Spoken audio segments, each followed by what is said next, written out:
दोस्तों, मेरा नाम है नीलेश मिश्रा और रेडियो मिर्ची पर यह है कहानियों का मेरा खास शो देश, इन हाथों से बन रहा भारत।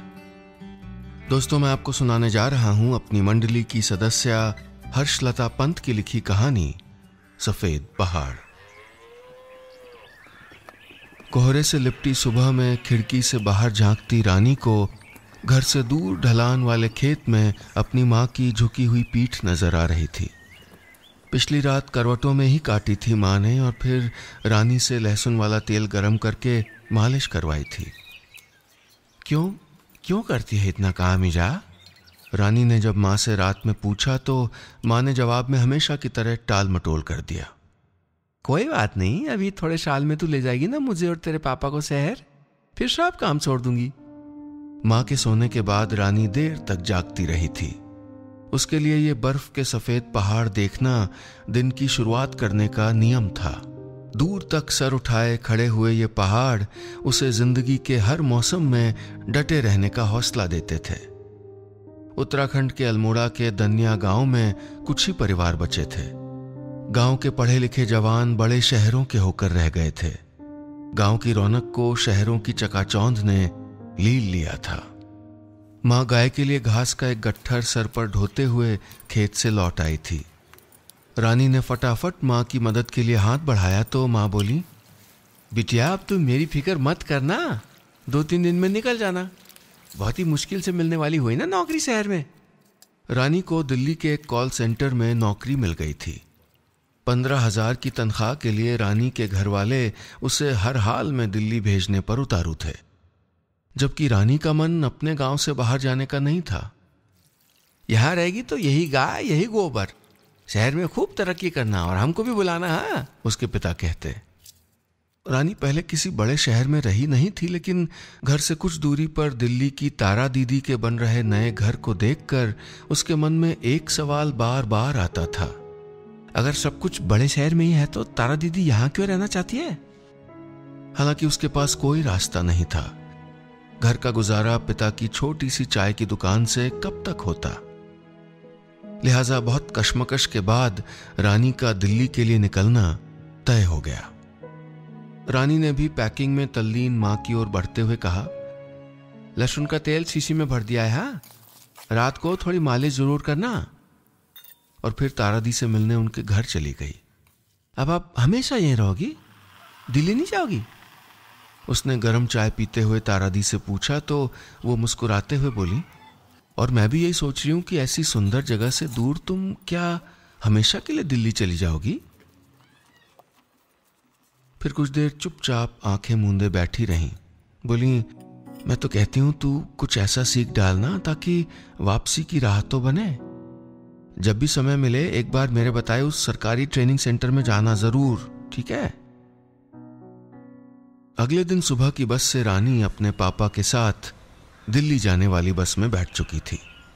घर के दरवाजे से हाथ हिलाती हुई माँ अपनी बेटी को अपनी आंखों से दूर होता देख रही थी।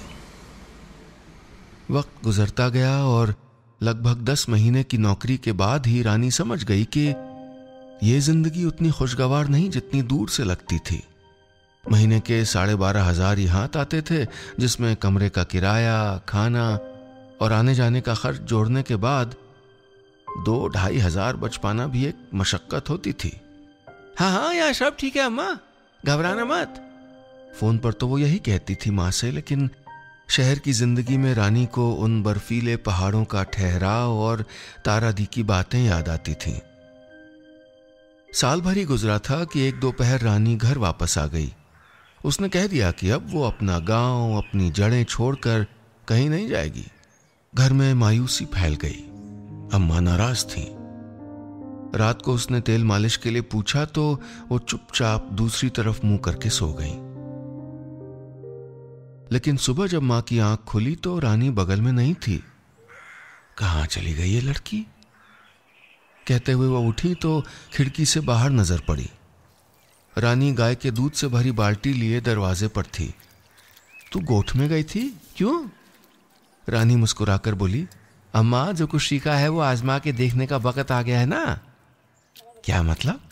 अम्मा ने पूछा तो वो बोली, तारा दीदी के कहने पे मैंने अपनी नौकरी के दिनों में ही ना डेयरी की ट्रेनिंग कर ली ठहरी।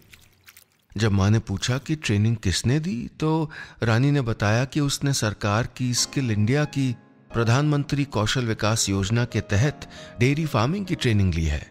दूध की ज्यादा पैदावार, जानवरों की देखभाल, ऑनलाइन मंडी से दूध बेचना से लेकर गौशाला के रखरखाव तक सब सीखा है उसने।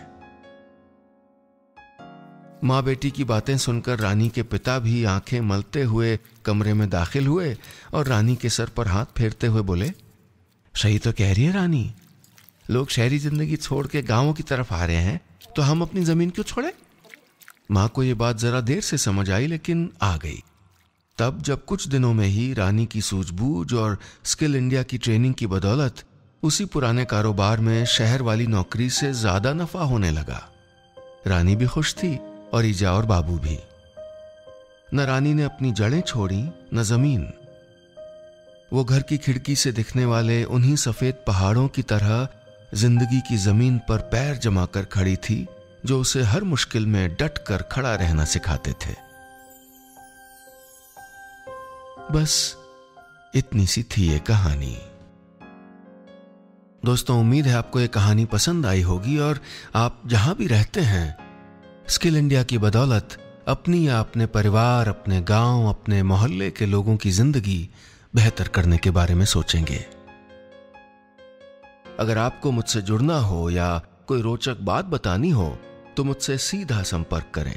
फेसबुक पर जाइए और मेरा नाम टाइप करिए NEELESHMISRA और मेरे नाम के आगे एक ब्लू टिक लगा होगा जिससे आपको पता लगेगा कि यही मेरा वेरीफाइड विश्वसनीय पेज है। और हाँ, मैं ट्विटर और इंस्टाग्राम पर भी हूं। मेरा हैंडल है नीलेश मिश्रा, NEELESHMISRA। अभी चलता हूं, जल्द मिलूंगा फिर लेकर एक नई कहानी। मेरा नाम है नीलेश मिश्रा और रेडियो मिर्ची पर यह है कहानियों का मेरा खास शो देश, इन हाथों से बन रहा भारत।